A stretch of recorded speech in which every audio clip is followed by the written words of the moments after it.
Monster Guys present a Yokai podcast presentation, bringing to life, through short stories and informative discussion, the strange, the beautiful, the whimsical, and the mystery of Japanese yokai.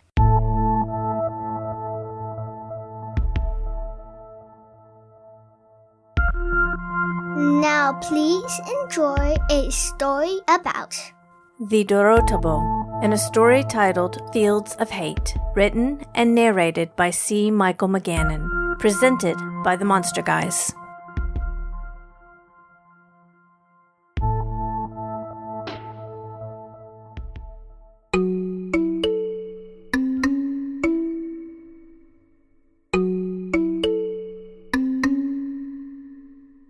The land was not well kept.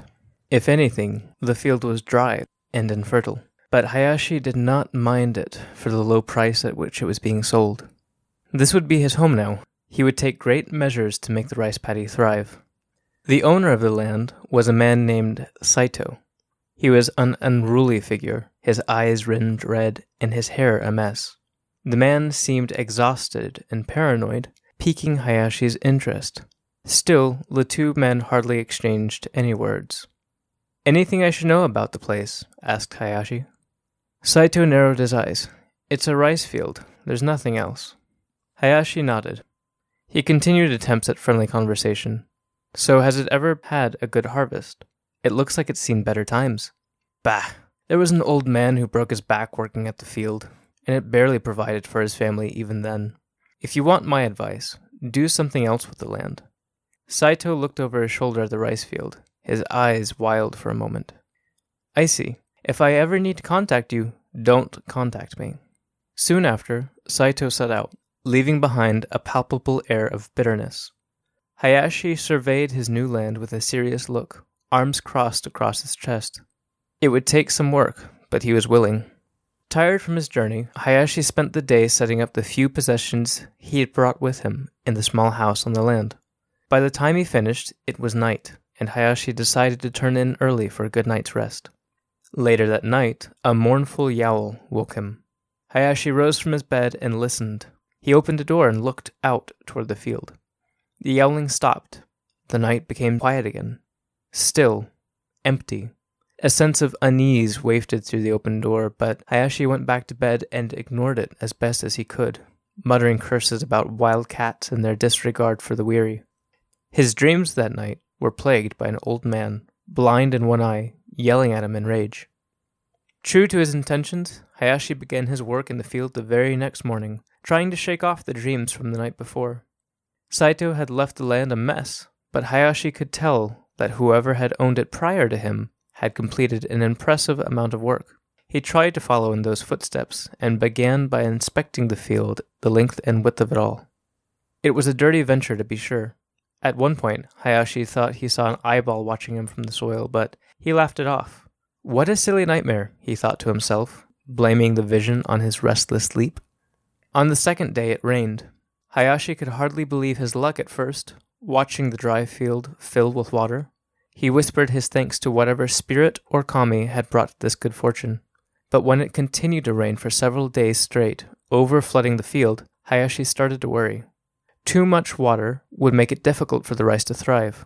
Every night as it continued to rain, he heard a mournful cry. Hayashi would look out into the field, but no one was there. He continued to dream of the old man, who now began to beat on the house in his dreams.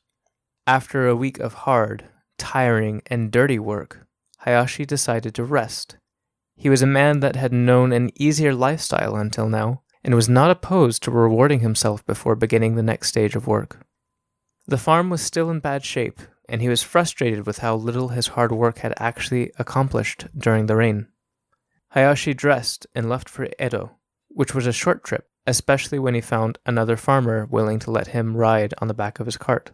Intent on being productive while he was in town, Hayashi spent some time purchasing some things for the farm, including a horse and a cart of his own. He had no place prepared for either on his land, but he would make do. When night rolled around, Hayashi took to exploring, observing the many bars and brothels that burgeoned into life. To his surprise, he saw Saito on the streets, but the rough-looking man paid Hayashi no mind, too invested in the prostitute he was wooing to notice anything else. Hayashi watched as Saito disappeared into the brothel, noticing how the man's eyes looked as red and restless as ever. He shrugged. The man was no consequence now, and he had his own matters to seek out that night. Hayashi returned to his farm on horseback, a satchel of tools at his side, and a good supply of alcohol to keep him company. To his dismay, he saw that the field had dried more than expected, more than it should have in the space of the couple days while he was gone. Night had already fallen, so he cared for the horse, then went inside. No sooner had he settled into his evening routine than Hayashi heard a gurgling scream in the field. His horse grew restless, pulling at its bounds. Hayashi rushed outside to comfort the beast, the muffled cries in the field sending a constant chill through his arms and legs. Once the horse had calmed enough, Hayashi crept toward the rice paddy in order to discern who or what was causing a ruckus on his land. "Who's there?" he cried. "Show yourself. Are you hurt? Lost?" The water in the paddy rippled, followed by a long groan. It sounded sad, pained. Cautiously, Hayashi stepped into the muck of the field. He was afraid, but curious. Though he could see where the sound came from now, it was still indistinct to him. Hayashi wondered if this person was simply lost or some ill-intentioned rogue that had fallen into the field. He stopped, some distance away. "You there! What's your name?" "Give me," it groaned. Hayashi, who had not heard the low mumbling clearly, tried to reach out. "Kudashi? Is that what you said your name was?" Suddenly a pillar of mud began to rise. "Give me back." An arm reached out from the muck, 3 long, dripping fingers grasping for Hayashi. "Give me back my land." Clumps fell away from the top of the pillar, revealing a single eye in the middle of a scowling, hateful face of muddied soil. Hayashi, fearful beyond words, stumbled backward, becoming soaked as he tripped away from the monster. Not pausing to change from his soiled clothing, Hayashi ran to his horse and untied the beast. He set off for Edo at once, hardly able to tear his eyes away from the mudman, attempting to pull itself from the ground, wailing in frustration and remorse. Hayashi arrived in Edo exhausted. He searched the streets that night, finally ending up in the district of Yoshiwara. A feeling in his gut told him that he would find the former landowner, Saito, here in some brothel. He cried out, "Saito!" at the top of his lungs, trying to ignore the way people looked at him with fear and concern. To the rest of the world, Hayashi looked like a madman, possibly a criminal, his clothing torn and muddy, dirt under his fingernails, eyes heavily lidded after days of horrible sleep, and a look of mania on his face. "Saito, where are you?" He attracted the wrong kind of attention. A crowd gathered as guards apprehended Hayashi.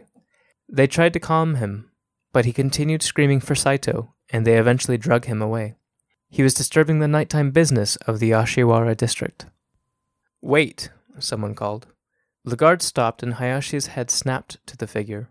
There stood Saito, looking his normal disheveled self, a lady of the night on his arm. "Saito," Hayashi said with a laugh that bordered on hysteria, "there is a creature in your field, a thing of mud and anger."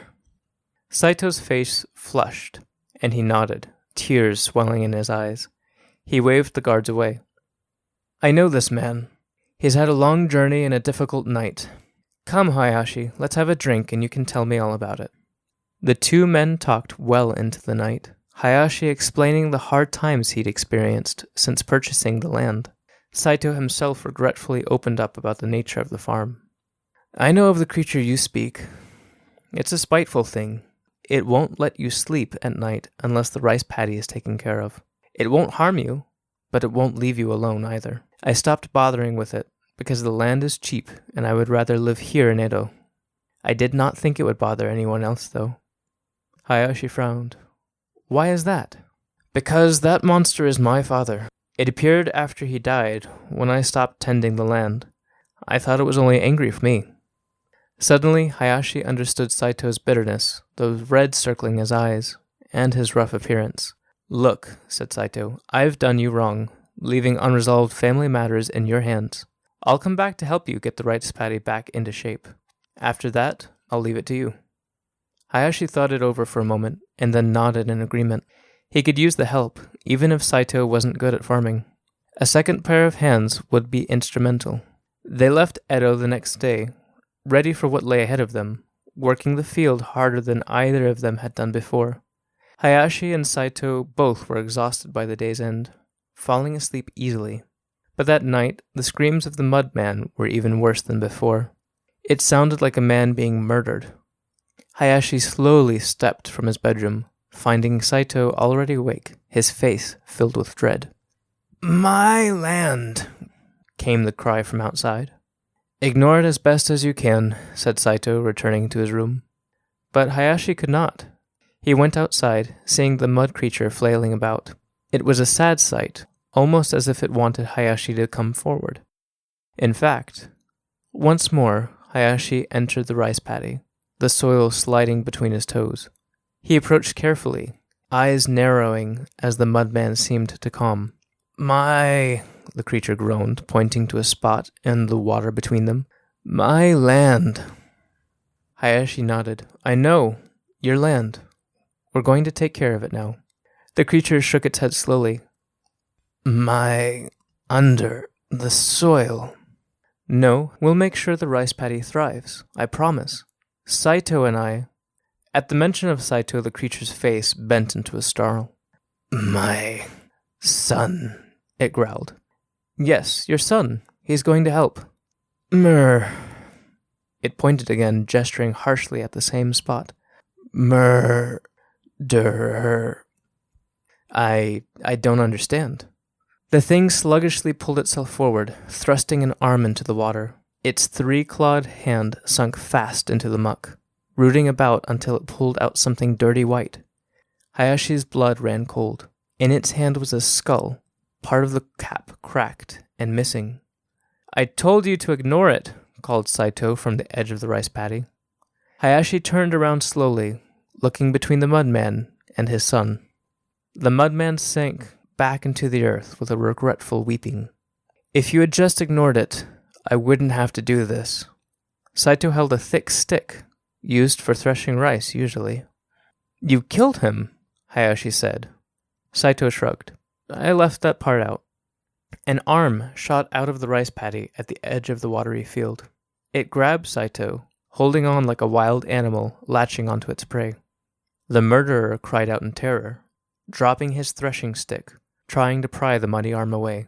Another arm shot out, grabbing his legs and pulling him in. Hayashi's pulse quickened as he watched Saito struggle, useless against the vengeful spirit's strength. The young rogue slipped, landing in the water, muck rising about him and sucking him down into the soil. Hayashi looked away, unwilling to watch the man being pulled to his watery grave.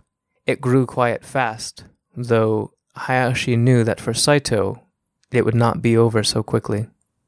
He was restless again that night, but not for any nightmare, nor for any cries in the field. The next morning, Hayashi rose and began to work the rice paddy. He was confident that there would be a good harvest from this crop.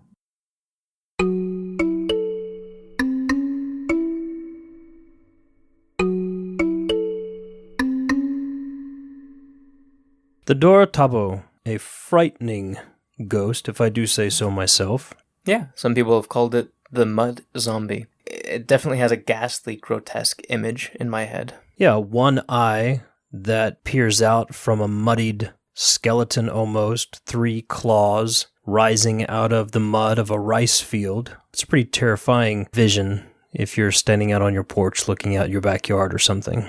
Yes, even though this spirit is mostly harmless, it certainly is enough to strike terror into most people. The eyeball to me is interesting because modern depictions seem to show the eyeball on one side of its head, showing that it in fact does have 2 eyes, just that one's covered in muck. But older illustrations seem to have the eyeball in the center of the head, almost like a cyclops. There's an interesting progression through the years, thanks to people like Shigeru Mizuki and his series that kind of go into the anatomy of some yokai. That has had a lot to do with the depictions of it modern day. Yeah, and this is a vengeful spirit, one that is returning, if I'm not mistaken, to haunt family members for their lack of care over a given plot of land. Yeah, it was most often family members, just because of the nature of, passing land on. It could be for the new landowner if that family member sold the land to somebody who didn't necessarily care for that place or take care of it.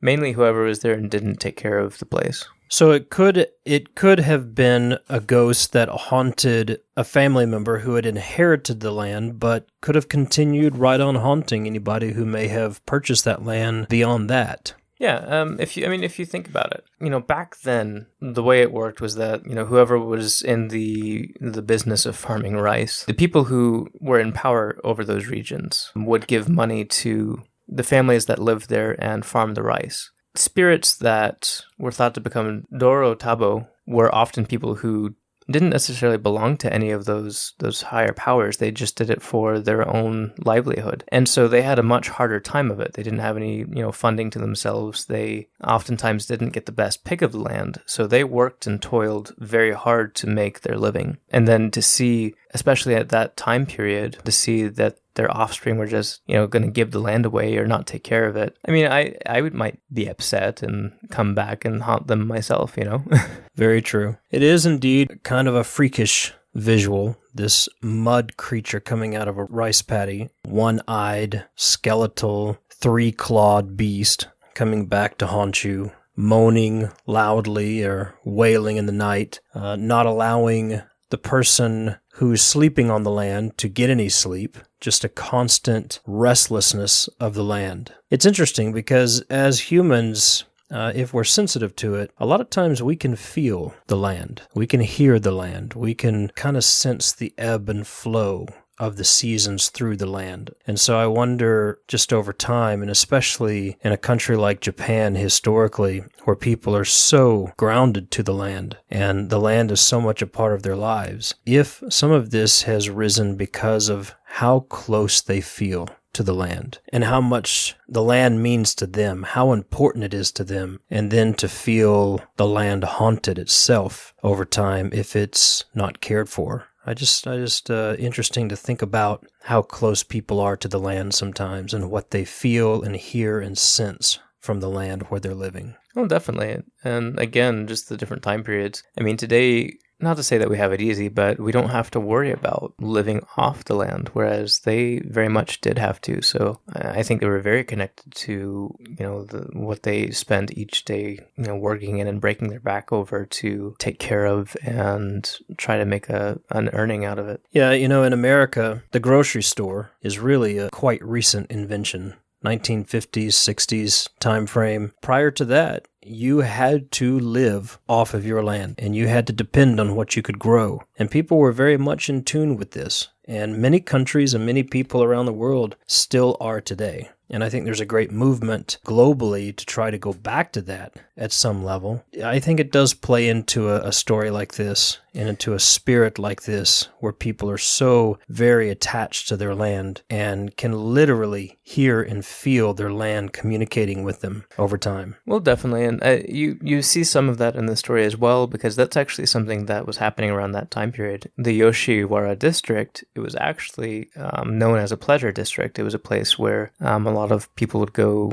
specifically for the nightlife, if you will. And the name for the Dorotabo is actually a pun or a euphemism, unfortunately, for adult behavior, let's say. But it was something alluding to what was happening in that time period. Because of that district in Edo, a lot of young people were doing just that. They were leaving their family land behind in order to go and just kind of waste their lives away in that pleasure district. So gamble and drink and live it up, so to speak, and come back later as the prodigal son maybe and then find the place haunted. Yeah, exactly. So it's something that they may not have grocery stores distracting them, make it not a necessity to live off the land, so to speak, but they had other things going on in that culture at that time that were definitely creating that same scenario.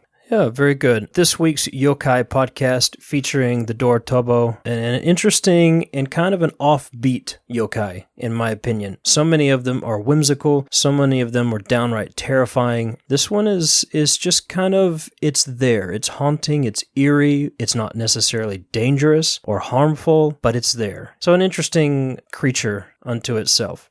We hope you've enjoyed this week's story. As always, you can find us at themonsterguys.com on Facebook, Twitter, and Instagram. Just look us up at The Monster Guys. We love hearing from you. Thank you so much for listening. It's our privilege to share with you each week these stories. And until next week, we'll say goodnight.